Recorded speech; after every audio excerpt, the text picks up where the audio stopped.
How many of you have a disaster preparedness kit? Show of hands. Okay, we've got a few doomsday preppers in the house. That's good. It starts out innocently, I know. You're just trying to gather some stuff together.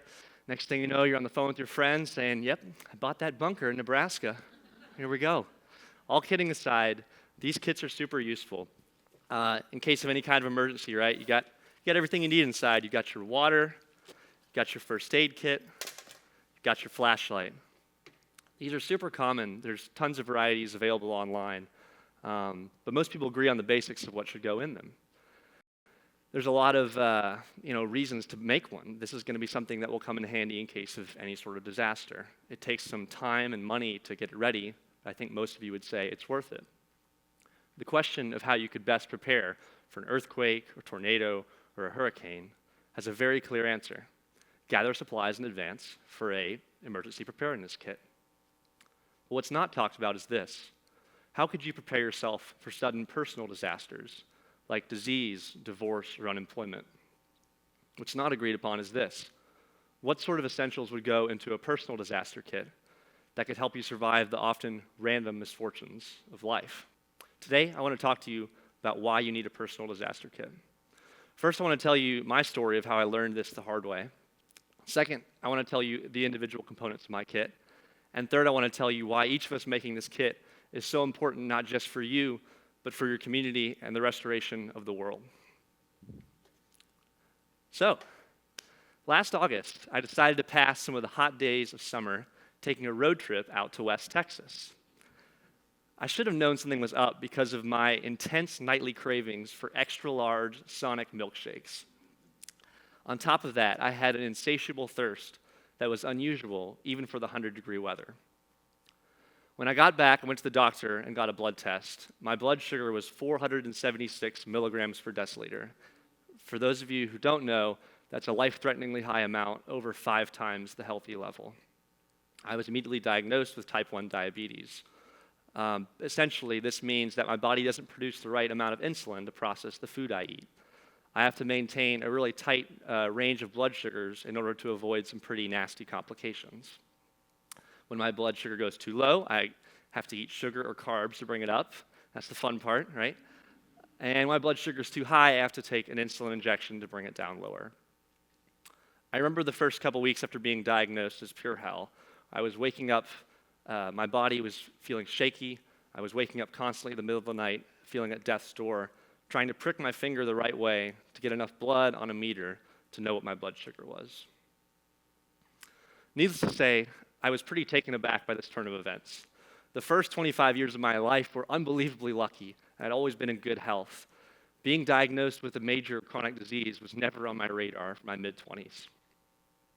I can see how a lot of people spiral downwards in the face of a personal disaster. I think I almost did if it wasn't for friends and family. But thankfully, there's hope here, right? If we can look ahead and be around those who can support us, that can bring us closer to where we need to go. And there's a lot of unavoidable disaster in life, right? There's so many things that happen outside of our control. I'm someone who loves talking to strangers, as I don't know if y'all can tell, I'm having a good time up here so far. But I've found you don't have to scratch much deeper than the surface to hear about some stories of pain and suffering that make my experience look like a walk in the park. So why am I telling you all this? What's the solution? I think this experience got me thinking about the larger problem of how we deal with problems. I think there is a lack of individual preparation for the personal disasters that will inevitably plague our lives. And there's so much we could do to avoid unnecessary suffering, right? That's what gets me. There's a lot of times life just throws you a ton of bricks, nothing you can do about it. But there's so much that we could do to make things better, right? And that's the point of a disaster preparedness kit, right? It's going to help us reduce the avoidable suffering and to bear the unavoidable suffering. So let's get into it. 1/3 of Americans are pre-diabetic, meaning they're at an increased risk of developing the disease within the next 5 years. And the worst part is 90% of them don't know it. One of the best things you can do to help reduce your risk is to exercise. So I use this running belt about 3 times a week to run 3 miles. Nothing crazy, but enough to keep my blood sugar in check and to give me the benefits of better mood and focus and energy. Maybe for you, it's training for an Ironman. Maybe it's a power walk at the mall. The point is, this belt is awesome because you can just keep it in your car, put your phone, wallet, and keys in it, and get moving wherever you are.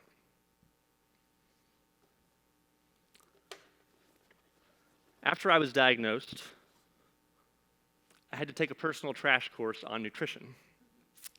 Unfortunately, it meant saying goodbye to some of my favorites, like Dr. Pepper and Reese's. But in my search for snacks that wouldn't spike my blood sugar, I discovered what might be the most interesting food in the world, the Brazil nut. For those of you who've never tried one, it is delicious. The crazy thing about this nut, though, is that eating just one provides you with your recommended daily value of a really important mineral called selenium that's essential for your brain health. However, if you eat more than 4 or 5 in one sitting, you'll exceed your recommended daily amount. If you do this over and over again, it can lead to a condition called selenium toxicity. It sounds pretty scary. So I found this out about 2 handfuls in to a bag of Brazil nuts, a very shocking WebMD article in one hand. Point being, I just eat one now, and I'm good to go. But these nuts represent thinking about what you put in your body, right? You need to make sure you've got the best possible fuel running through you so you can be in tip-top shape whenever a disaster occurs. I'm not going to tell you what diet's best for you, but most folks think throwing some nuts in is a good idea. So check out the lovely Brazil nut.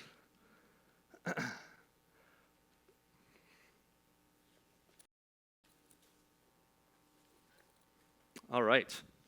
So my first year of college, I took a media studies class where we were doing a day without screens. I was pretty taken aback by this assignment. I was thinking about 24 hours without looking at a TV or a laptop or a phone. But when the day came, I was pretty excited. I left everything in my dorm room, went out for a long walk, ran into some friends, read a book under a tree, and I slept like a baby that night. It was one of the best days of my life. So this sand timer represents the power of using your time wisely to avoid screens and to give yourself peace and calm. I try to do a practice called Gimme 10, which is doing 10 consecutive hours each day without screens. Normally, it's an hour or so in the morning, or an hour or so before bed of a nighttime routine, and meditating, and then 8 hours of sleep, waking up in the morning, and then an hour of exercising, eating breakfast. Now, I know that's not always achievable. Some days it's a Gimme 9 or a Gimme 8. And even on the worst days, I try to just use this sand timer to give me 15 or 30 minutes before bed to decompress from whatever screens and notifications are there throughout the day.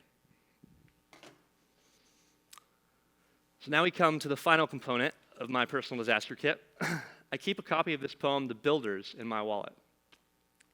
The opening lines go like this: all are architects of fate, working in these walls of time.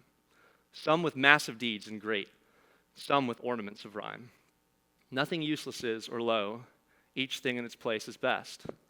And what seems but idle show strengthens and supports the rest. This poem represents the power of beauty and wisdom to support you and give you strength during a disaster. We read so much trash in our day-to-day lives, right? Tweets and clickbait and email, when there's so much beauty out there we could be putting into our souls. So what I've tried to do is use the background of my phone to screenshot a poem and memorize it.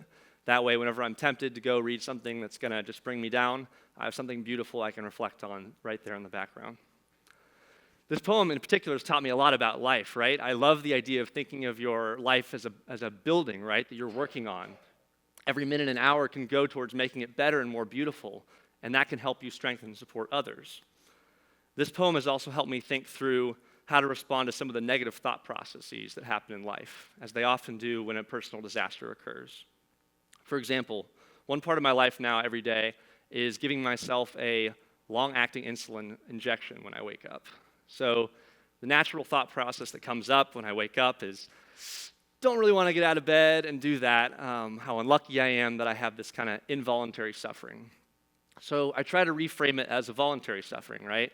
That life used to be sort of opt out or the default, but now I have to opt into that every day. I have to choose to be alive. Some days that's easier than others, right?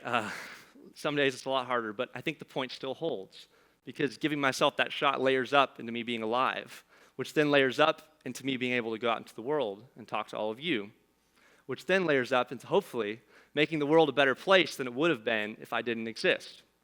You can use this sort of thought process to help you think through the unpleasant or difficult parts of your day. How do they help you build the house of a beautiful life? How do those really tough, unhappy moments lead to strengthening and supporting the rest? So, that's it. That's the components of my personal disaster kit. Nothing revolutionary, right? We live in this era of self-optimization.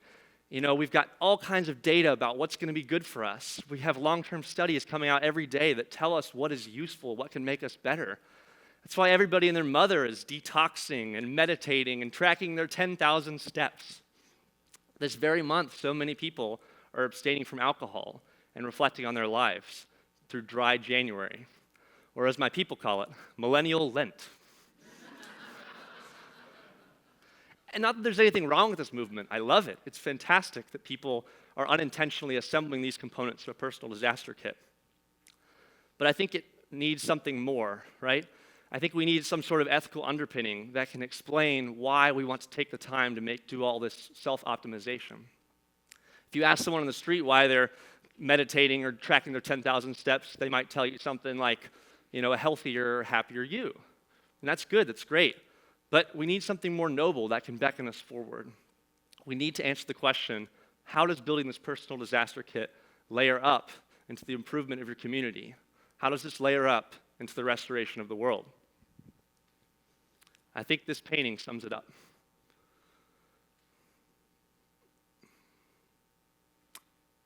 This painting is called The Fight Against Death and Time. I know it's a little somber first when you look at it, but I find it really inspirational. Let me tell you why. So the first thing you kind of notice in this painting is Death in the middle with his bow, and Time over there on the bottom left with the hourglass on his head. But then I think what you notice is the mass of people in the town all coming out to attack. They aren't hiding within the city walls. They aren't trickling out one by one. They're all charging out together. And they all seem pretty gung-ho about it, right? Except maybe that guy in the middle with the guitar. It's a little hesitant. But everyone's bringing what they have, right? You've got the king with his scepter. You've got a guy with sword, people with sticks. The guy in the bottom right has a weird hammer thing, and his dog's there along for the ride. It's amazing. It's like the idea of the poem, The Builders. We all have our role to play. And that's the heart of it, right? If you can work diligently on your body and soul with careful attention to every detail, you can not only survive the challenges that will face you, but you can strengthen and support others. Instead of death coming unnaturally early, you can give yourself the best possible shot at a long and healthy life. Instead of your time slipping away from you, you can be an architect of fate. You can use each minute and each hour. And instead of adding to the grief and the heartache of those around you, you can be the source of consolation and strength when they face their darkest hour. And that's why you bring together this personal disaster kit. That's why you get your running belt and your Brazil nuts and your sand timer and your poetry, because that layers up, right? That layers up into you surviving whatever comes at you in life. And then you have an amazing, interesting opportunity, because you're healthy enough and strong enough to offer yourself up as a source of consolation and encouragement for the world. And I can't think of anything better than that. Thank you.